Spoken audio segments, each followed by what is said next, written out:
Hello, Bacho. Let's read the question. The question says, what will be the mass and height of a loaded card with potential energy 13.2 joule? So यहाँ पे हमें column 1, column 2, column 3 given है and उसमें कुछ data given है mass, gravitational acceleration due to gravity and height के related and we have to find के कौन सा इसमें से कॉम्बिनेशन सही है for having a potential energy 13.2 joule. Option A given है 1 3L, ऑप्शन 2 गिवन है 3 2K, ऑप्शन सी गिवन है 1 1M, ऑप्शन डी गिवन है 1 3J. सो कॉम्बिनेशन बेसिकली हमें ढूंढना है. So before that we need to understand about the potential energy. So as a key concept we know कि potential energy को define किया गया due to its position और rest, right. And अगर हम बात करें ग्रेविटेशनल पोटेंशियल एनर्जी की, सो ग्रेविटेशनल पोटेंशियल एनर्जी, और सबसे पहले तो ये इंपॉर्टेंट चीज़ हमें समझना होगा, ग्रेविटेशनल पोटेंशियल एनर्जी का जो चेंज है that is nothing but it is the work done by conservative force, that is negative of work done by conservative force. So conservative forces के लिए ही potential energy is defined, right. From this also we can say work done होता है force into displacement. Let suppose we have an object और इसको हम h height तक displace कर गए, ठीक है, and this object is having a mass of m.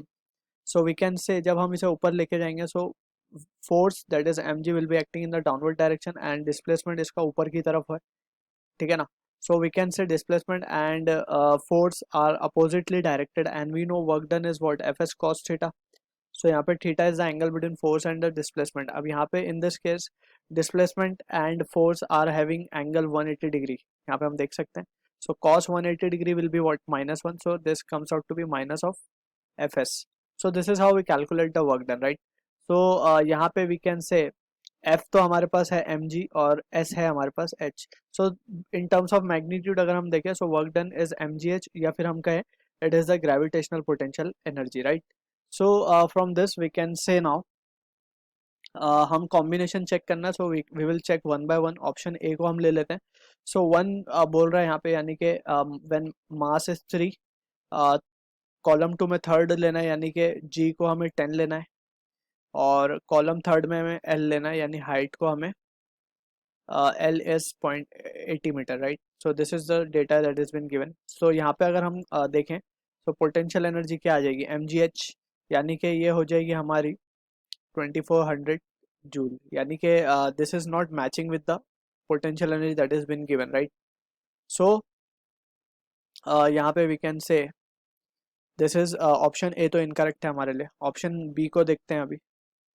Option B में हमें बोला कॉलम 1 में third that is mass is 0.229. जी हमें बोल रहा है कि सेकंड लेना है सेकंड कॉलम में, दैट इज 9.75. एच हमें थर्ड कॉलम में के को लेना है, दैट इज 10. सो यहाँ पे अब पोटेंशियल एनर्जी देखा जाए, so we will be having the answer 22.32 joules आ रहा है. अब ऑप्शन सी को देख लेते हैं.